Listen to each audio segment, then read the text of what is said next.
Ken Whiting with Paddle TV with yet another in-depth kayak review. And in this video, I'm reviewing an inflatable kayak, the Sea Eagle 420X or Explorer. Now, this isn't my first experience with the Explorer kayaks from Sea Eagle. I reviewed the 380X while testing that boat on the Nantahala River in North Carolina a couple of years ago. The 420X is a bigger boat, and I'm going to be testing it a very different way. I'm taking it on a 4-day river trip, kayak camping trip. Has whitewater, has flatwater, has everything you could ask for from a river trip. It will be the ultimate test for the 420X, and so before I take this thing on that test, let me tell you a bit more about it. The Sea Eagle 420X has a retail price starting at $1,300 US, and that comes with 2 paddles, 2 seats, a pump, and a carry bag.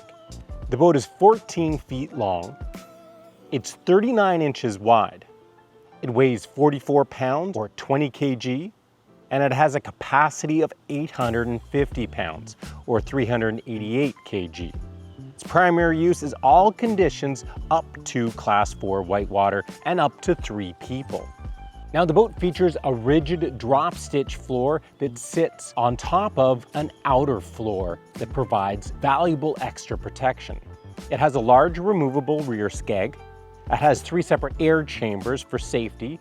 It has 16 self-bailing floor drains, carry handles at either end, 26 D-rings to secure seats and gear, and it comes in a variety of configurations that you can choose from.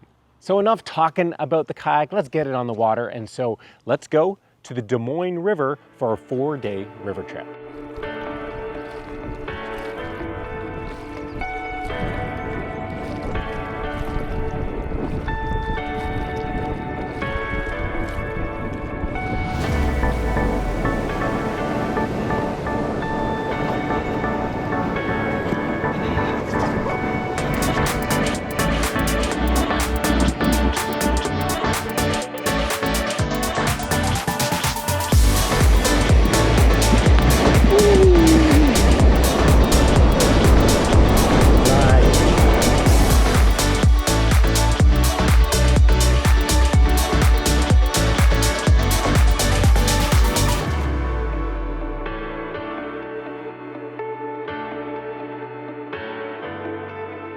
So that was really a bucket list type of trip.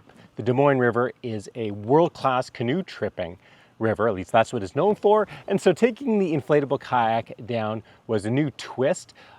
And the primary reason I took the inflatable kayak is so that I could run more whitewater than I would have been able to in the canoe. Did it work? Well, let's get into the full review, and I will get to that. Let's start, like I always do, with portability. Now, this is a 44-pound boat.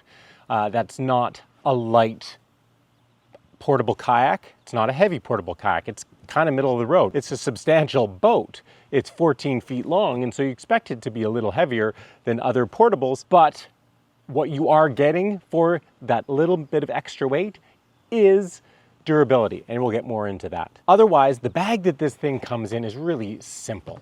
It's one of the great things about the simple bag is that you don't have to be an artist to fold this thing up and make it fit in the bag. You can be lazy like I often am at the end of a trip and just fold it together pretty haphazard and get it into the bag. Now, the downside is the bag doesn't have any bells and whistles. It doesn't have roller wheels. It doesn't have a backpack harness system or shoulder straps to carry.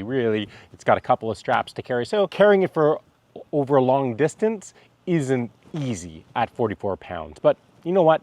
It packs down, for the size of this thing, it packs down nice and small. 44 pounds for what you're getting is very reasonable. This is a very portable kayak.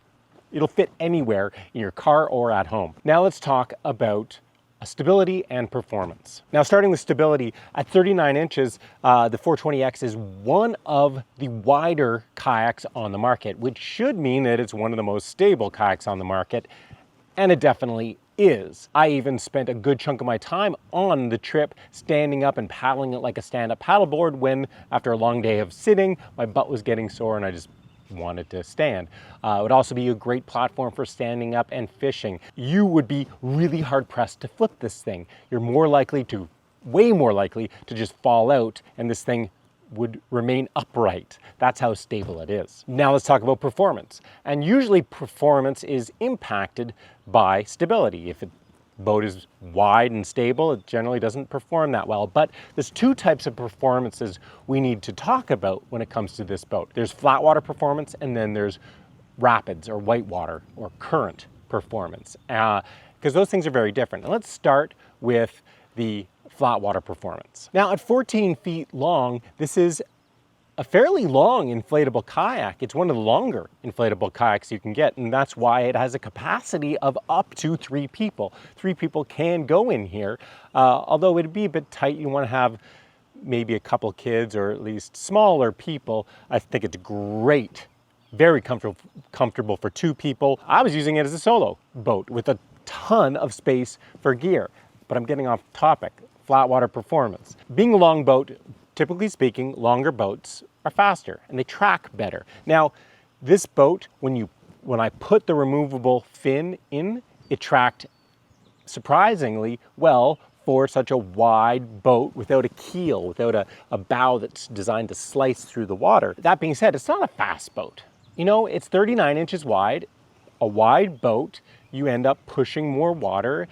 It's not going to be fast. That's just the nature of it. But we did cover over 3 days 40 miles, mostly of flat water. And so it can cover distances. It's not a really slow boat either. It's kind of middle of the road. One thing I will say about flat water is a headwind or wind in general does have a real impact on this boat. More a headwind because it's so wide and it doesn't glide great, doesn't carry a ton of speed. And so we did have to fight a headwind. It wasn't that I couldn't deal with it, but it definitely slowed things down. Now let's talk about whitewater performance. Now when it comes to whitewater performance, they say that this boat is good up to class 4 whitewater. That's one of the reasons I took it on the Dumoine trip. There is a number of class 4, even class 5 rapids that I hoped that this kayak would be able to allow me to challenge myself on, basically avoid portaging. Unfortunately, that wasn't the case. And I think in hindsight, the wording that this kayak is good up to class 4 whitewater is very accurate. It just doesn't include class 4 whitewater. This boat is highly capable and fun to paddle in class 1, 2, and 3 whitewater. When we came across those types of rapids, we were at ease, we were relaxed, we were having fun with it. It was so much more relaxing than a canoe. We were just pounding through rapids that in a canoe we would have taken time to scout, because this thing is so forgiving in class 1, 2, and 3 whitewater. Now the reason it ends there, you can't realistically take this thing into class 4 and 5 whitewater, and the reason we couldn't run any of the class 4 and 5 rapids is 2 big reasons. This boat does not have a lot of rocker, which is the curvature of the kayak when you look at it from the side. And because of that, waves that we hit, bigger waves, would come right over the bow. The bow would pierce right into the wave rather than go over it. And then all of a sudden, all that water was in the boat. When this boat has a bunch of water in it, it is extremely heavy, like any boat, and very difficult to maneuver at that time. You're at the whim of the river at that point. And so keeping the boat dry in big waves was hard to impossible. Not a big deal in class 1, 2, and 3, where you don't really have to make any serious maneuvers. Even if you do get swamped, that's okay, because you're not really having to avoid anything significant. The second reason that it isn't appropriate for class 4 and 5 is because it does have 16 drain holes. They drain the water out, but they don't drain the water out quick enough to have an impact in the middle of a rapid. So if you do swamp, you're swamped pretty much through that rapid, and then it will drain after that rapid. And so for technical whitewater, class 4 and 5 whitewater, where you have to make multiple moves, one after the other, once you're swamped, you can't have the confidence that you can make those moves. Now that's deep diving into it, because the reality is most people who would buy a boat like this are not interested in class 4 and 5 whitewater like I am. They're interested in running fast moving water, current, class 1, 2, maybe class 3. This thing is an absolute dream in that type of whitewater. It's definitely take the skeg out. You do not want to run whitewater with the skeg in. Not only will it break, but it can cause problems. So that being said, highly maneuverable in the whitewater. It's extremely stable in the whitewater. Even with the load that we had, I had a lot of gear in this boat. I had around over 100 pounds worth of gear. Wasn't a problem whatsoever. Now, something I did do is I added the thigh straps that Sea Eagle sells, and that gives you more control. You just clip them into the D-rings, and that's the joy of this boat. It has so many D-rings to clip in. I actually added a couple of D-rings, once again, expecting to run some challenging whitewater. I didn't want my gear to move anywhere, and so I added a couple of D-rings, which you can do easily. Sea Eagle sells D-rings. They sell a variety of accessories that you can add to the boats quite easily. Now, on the topic of adding things, one thing that I should have added, but I got lazy right before the trip, I was so busy getting ready and I didn't add, was a foot peg system, because the boat does not come with foot pegs. And I would say that's probably the only outfitting weakness of this kayak, because let's talk about comfort, because that really is more of a comfort thing. The seat, you have a couple of seat options. This is I believe it's called the Pro seat. I'm not sure exactly about that one.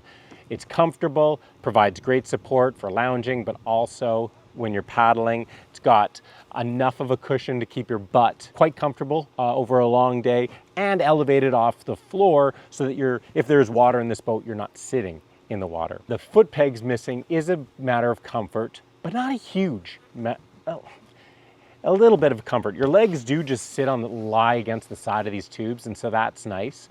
But it's always nice to have foot pegs, especially when you're paddling. I didn't add the foot pegs, which I should have done, so what I did instead is I added a cam strap across here and used that cam strap to put my feet against. Small tweaks that you can make with a boat that is this customizable. Speaking of customization, and to show how easy it is to customize, at the back of the boat, I even added a Yak Attack camera mount so that I could film the adventure. Now, something else to consider when it comes to comfort is that because this kayak is so wide, you need to have a fairly long paddle in order to paddle comfortably. Now, the paddle that Sea Eagle provides with this kayak is almost 250 centimeters, which is pretty good. I mean, I'd say they got that right. A lot of inflatable kayaks that come with paddles, the paddles are too short and it drives me nuts. It makes it really uncomfortable because every stroke you have to cross the boat instead of just paddling normally. If you're going to use your own paddle for this boat, you definitely want to paddle in that 250 centimeter range. Now let's talk durability. One of the benefits of the Explorer is that it's designed to be durable, and I alluded to this at the beginning when I talked about the weight. At 44 pounds, it's not the lightest inflatable kayak, but typically the lighter the inflatable kayak, the lighter the kayak period, the less durable it is. And that is the case with this boat. It is a little bit heavier than some of Sea Eagle's other inflatable kayaks, but it's also extremely durable. The Explorer series is designed to handle it all, and that's why it has a floor layer on this boat, so it provides these top tubes that you see with added, well, just more protection. I was not overly concerned about these boats at all going through the whitewater. At portaging these boats, I got a little bit tired of carrying it because it's not a great boat to portage over really nasty terrain. That's a different topic altogether. At one point I just dragged it. I mean, the rocks weren't sharp, they were smooth, and it was moss covered, but still, I had the confidence in the middle of nowhere to drag this kayak across a portage, and that's because it's made solid, it's very durable. I'm not condoning dragging this boat. I don't think it's a good idea, but if you were in my shoes, you'd understand why. So who is the 420 Explorer for? Well, similar to the other Explorers, this is a boat that doesn't specialize in any one type of paddling. It's extremely versatile. It's a boat that you can use in whitewater, class 1 to 3. It's a boat you can use on flatwater. You can use it in open water. I mean, you can use it anywhere. It's not going to do amazing anywhere, but it's going to be very good everywhere. It's good from 1 to 3 people. Although, as I mentioned before, 3 people in this boat is a little tight, so they better be smaller people. I think it's a perfect size tandem kayak and great solo kayak for people who do like going on kayak camping trips, because it's a great kayak camping platform. It's also a great fishing, kayak fishing platform. Once again, extremely versatile kayak. Now, the only type of person I don't think this is well suited for is someone who has a very specific type of paddling that they like to do. If you have a very specific type of paddling that you like to do, get a boat that's specifically designed for that type of paddling. Now, last but not least, let's talk about value. $1,300 US for this boat. Comes with seats, comes with 2 paddles, comes with the bag, comes with a pump, repair kit. I mean, that is great value. I really don't care what people say. That's really great value if this boat is the right boat for you. And that's really the case that I found with all Sea Eagle kayaks. Their kayaks have been great value. And so there you go. I guess the only question that remains is this the right kayak for you?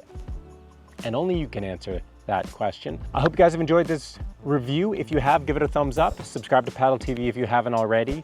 And watch the full Dumoine paddling adventure on my new YouTube channel, Ken Whiting Adventures, because it was a real adventure.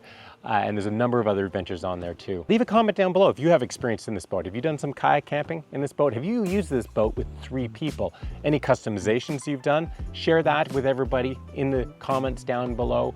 And we'll see you again soon for another paddling tip, gear review, or paddling adventure.